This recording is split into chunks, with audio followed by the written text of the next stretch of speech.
Hi, this is Dr. Alan Widener from MassageChairRelief.com, and today is our massage chair industry update for June 24th. And we have not a whole lot of things to go over today, mostly just stock status and a little update on the Iyashi and the Osaki 3000, which I talked about in previous videos. Those are the two new models that are being introduced.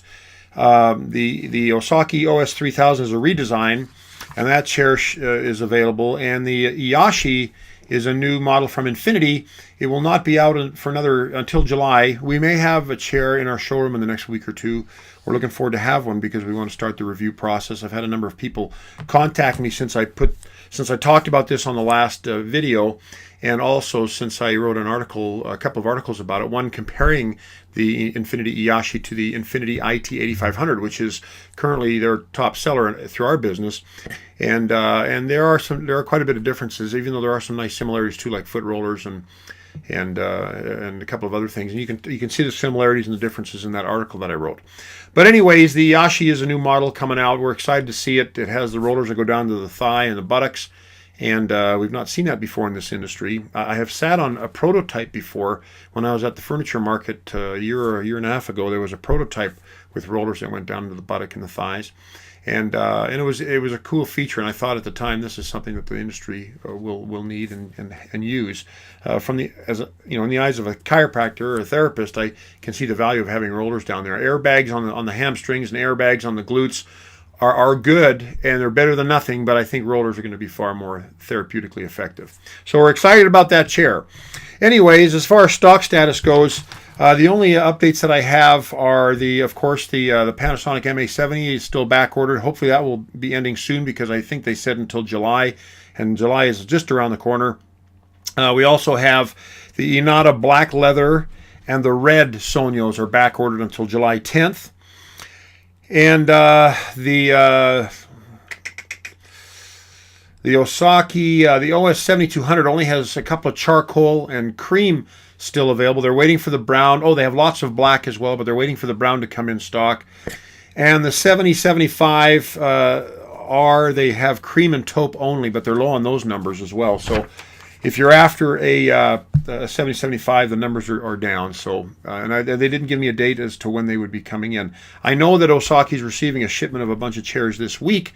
I think they're getting some 4000s tomorrow, and they're getting some 7200s this week. But there should be plenty of stock of those. I just don't know about the 7075.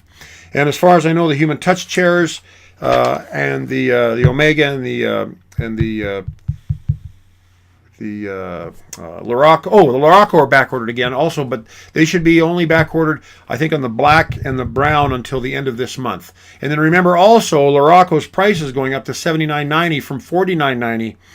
And the last time I talked to Patty over there at Luraco, she said it would happen at the end of the month. So I suspect at the tail end of this week or the beginning of next week, the price of this chair is going to be skyrocketing. And we will see if the market will bear that. If the market will know, the market will adjust itself fairly soon if this price is too high, and I kind of feel it is a little bit of a well, not a bit of too big of a jump, but we'll see if the market will pay it. Then they were right in their assessment of the demand and the supply, and the price will be validated by the purchasing. But we'll see what happens, and of course, as I find out, I've noticed since I announced that the inquiries of the iRobotics chair have dropped a bit through my website, but I don't know if that's indicative of their business as a whole since that announcement. But anyways, that's it as far as the stock goes. Let's see, I've written a couple of articles. It's really odd. It kind of comes in waves, but just recently, over the last couple of weeks, I've had a lot of inquiries by people that are very tall and very large about chairs that would fit them. And I wrote an article as a result of it in the blog post that addresses, what chairs would be optimal for people that are over 6 feet and over 300 pounds. And in the midst of receiving a bunch of inquiries about this, I had a fellow that came to my showroom. He was a salesman, and I looked at him and I thought, this guy's tall and he's big.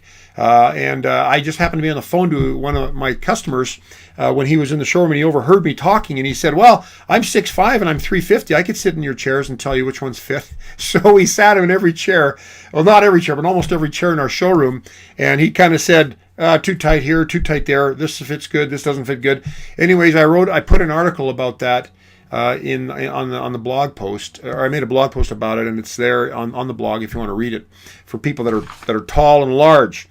Also, I wrote an article. I talked to you about the Iyashi versus the 8500, both infinity chairs, and what the similarities and differences are. And then I wrote an article about, and I talked about this a few weeks ago. I'm doing a series, an 8-part series of the chairs that I carry. Each article reviewing a different company's warranty. And I've already done Panasonic and Inada, and this last week I did Human Touch. So if you want to read that and get the fine-tooth comb version of the warranty, and maybe some, taking that legalese and putting it in normal, normal everyday Joe jargon, go ahead and read my review of that warranty for the Human Touch warranty. I believe that is it as far as the news for the massage chair industry update for this week. I will keep you posted as we get the Iyashi in stock. Oh, we did get an IT 8500 in the showroom. I sold a floor model to make room for that. And so we have the 8500 set up, but it's not fully functioning yet. We should have that this week, and I'm excited to give that. I've never actually sat in the 8500. It's exactly the same as the 8200 with a different shoulder massage mechanism and a different stereo system. But I'm excited to sit in it and feel the airbags in the shoulders. There's some other chairs like the Doctor's Choice chair from Inada and the Osaki 7075 that have airbags that inflate to the front of the shoulders and pin the shoulders back. But the Infinity's been a very, very popular chair, the 8500, and so I'm excited to have this one in the showroom and check it out and see how it feels, and then I'll probably put some feedback on my next video about that as well, and I'll probably make some videos or make a video about the shoulder airbags of the IT 8500. But that is it. I hope that you found this short video informative to some degree, and if you did, please feel free to like us on Facebook, on YouTube, and share us on Twitter and Facebook, and please subscribe to our channel if you want to get further updates of other videos like this or our review videos on the chairs. Be happy to send those out to you if you subscribe. But again, I'm Dr. Alan Widener from MassageChairRelief.com, and we will see you in 2 more weeks. Bye-bye.